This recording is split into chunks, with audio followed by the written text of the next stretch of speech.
Bienvenido a este podcast. Hoy vamos a estar hablando de muchos temas interesantes, pero vamos a estar con el doctor Humberto Bauder. Él es un venezolano panameño y conoce la situación que está pasando en nuestra hermana República de Venezuela, que ya casi no es república, y le damos la bienvenida y gracias por estar acá con nosotros.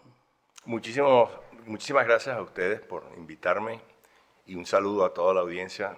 La verdad es que es bien importante esta labor de comunicación de lo que está ocurriendo en Venezuela, porque la mayoría de la gente no se imagina que pueda estar ocurriendo lo que está ocurriendo. Todos sabemos ya por la historia reciente que Venezuela es un país con las reservas de petróleo más grandes del mundo y con una cantidad de recursos naturales de una magnitud poco común en el mundo entero. Y además tenemos una población muy bien preparada de gente joven que tuvo la oportunidad de hacer estudios universitarios gracias al sistema democrático que tuvimos hasta hace 26 años, a partir de cuyo momento, con este régimen, se empezaron a cercenar todos estos derechos y nos han dejado en una situación muy lamentable. Un gusto tenerlo con nosotros, doctor Baunder.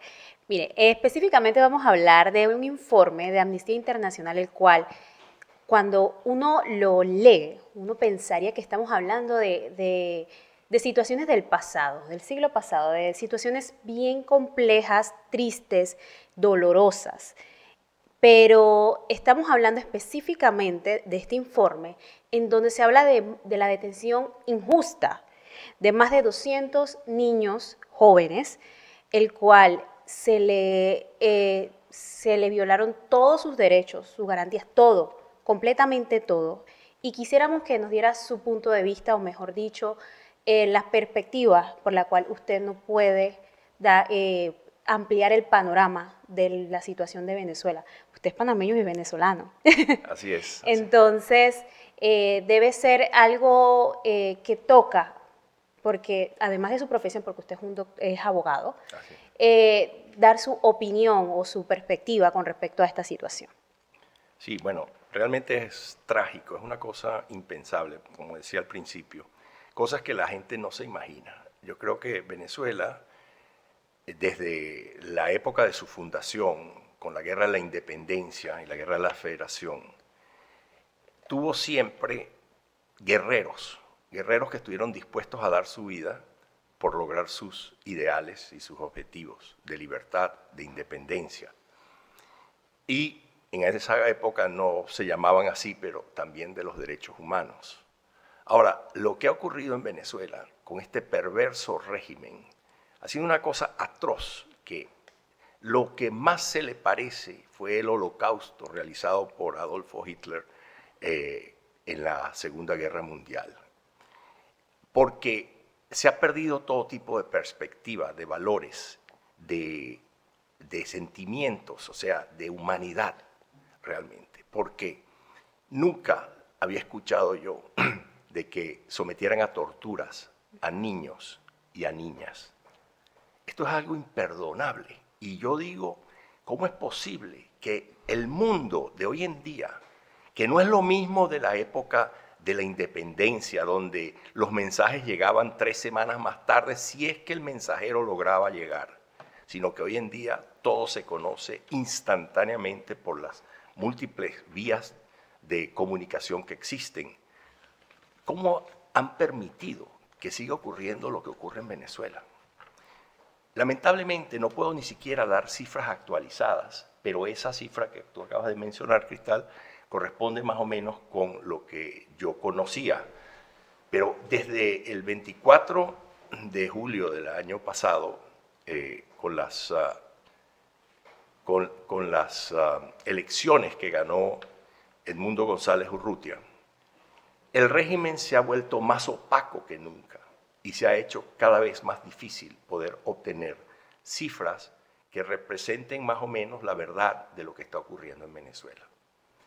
Ahora, permitir que esto continúe es algo que debe ser labor de todo el que tenga todavía un ápice de humanidad.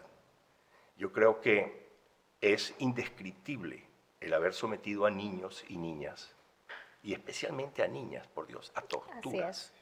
Porque detenidos, presos, niños, se había escuchado. Incluso aquí en Panamá, cuando estábamos en la guerra de los 1000 días, también niños que lucharon en esa guerra, pero eran niños que iban voluntariamente, de 16 años, de 17. Claro, en esa época la expectativa de vida era muchísimo más corta y la gente hacía una cantidad de cosas con su vida en poco tiempo. Pero hoy en día permitir que nuestros niños sean objetos de tortura es algo inaceptable. En su momento, este informe hablaba de que se encarcelaron alrededor de 2.000 personas, incluso la cifra va aumentando porque pues usted sabe que la información es escasa, ya que la ocultan. Pero cuando hablamos de estos niños, incluso se habla de que no tenían absolutamente nada que ver, eran curiosos del momento que estaban pasando y los encarcelaron. Y entonces cuando se habla de torturas, tal cual, estamos hablando de asfixia, estamos hablando de hacinamiento, estamos hablando de niños que tenían sarna, que los encapuchaban y le echaban gas pimienta. Es algo, algo completamente delicadísimo. Doctor, ¿y qué puede hacer la comunidad internacional? ¿Qué debe de hacer? Bueno, esa es una excelente pregunta, porque es que la comunidad internacional tiene la obligación de actuar. Nosotros tenemos una serie de organismos internacionales, desde la ONU, todos los países latinoamericanos son firmantes de la Carta de la ONU, casi todos, si no todos, también de la Carta Interamericana de los Derechos Humanos. Y muchos de ellos tienen incluso firmado el Tratado Interamericano de Asistencia Recíproca, que obliga a actuar, obliga a garantizar la democracia y los derechos, y más aún los derechos humanos. Que esté ocurriendo esta atrocidad y prácticamente las Naciones Unidas tenga, o no sé si todavía, hasta hace poco por lo menos tenía en su Comité de Derechos Humanos a un representante del régimen de Maduro. Sí, Esto claro. es insólito. Sí. Entonces, claro que las naciones tienen la obligación de actuar. Nosotros, los panameños, los venezolanos, los ciudadanos latinoamericanos, pagamos con nuestros impuestos el mantenimiento de estos organismos internacionales que su única función es estar allí para asegurar la paz y los derechos humanos.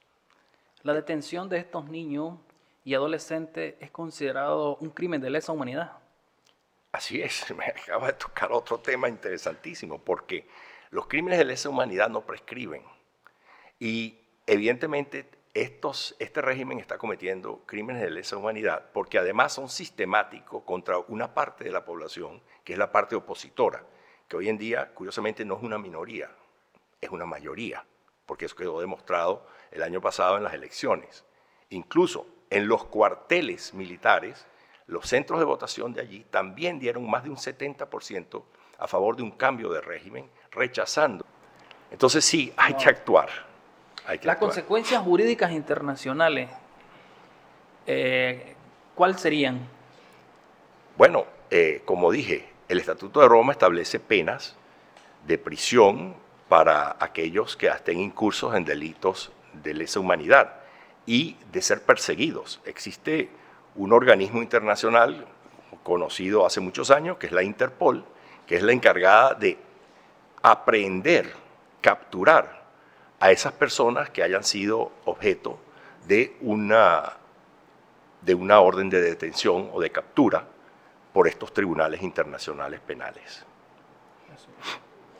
Doctor, mire, en el informe de Amnistía Internacional mencionaban de que incluso estos jóvenes eran encarcelados con adultos. Sí.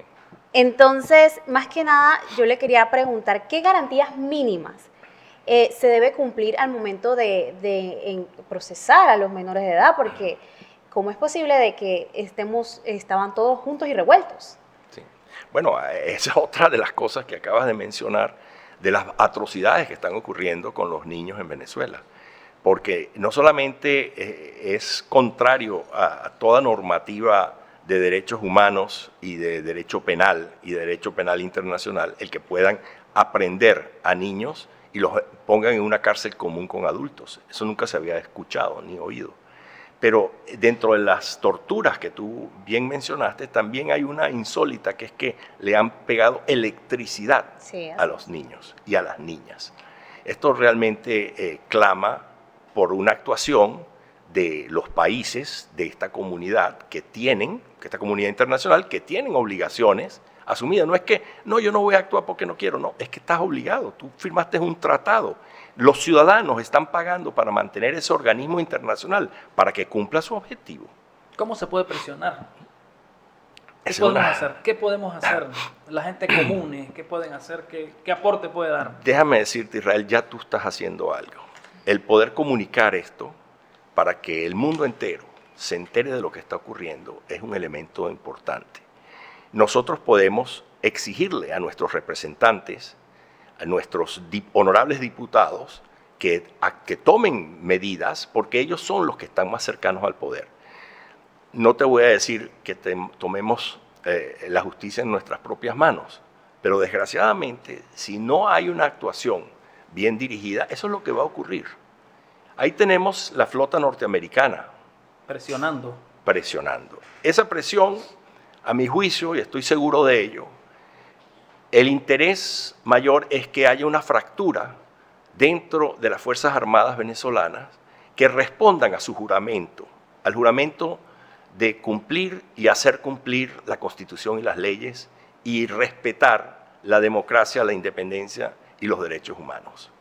Wow, doctor. La situación es sumamente compleja y bueno, esperemos ver las luces al final de este camino tan turbio. Bueno, doctor, estamos muy agradecidos por su asistencia, por acompañarnos, por darnos docencia y que estas voces no se apaguen, porque pues al sol le ven muchas personas que permanecen desaparecidas, niños que permanecen desaparecidos, y esperamos que esto haga eco en la sociedad y que, como usted dice, o sea, no, esta carta no es que las cartas no se pierden, estamos en el internet, todo está a la orden y nadie habla de esto. Así es. Así que muchas gracias. Bueno, muchas gracias a ustedes.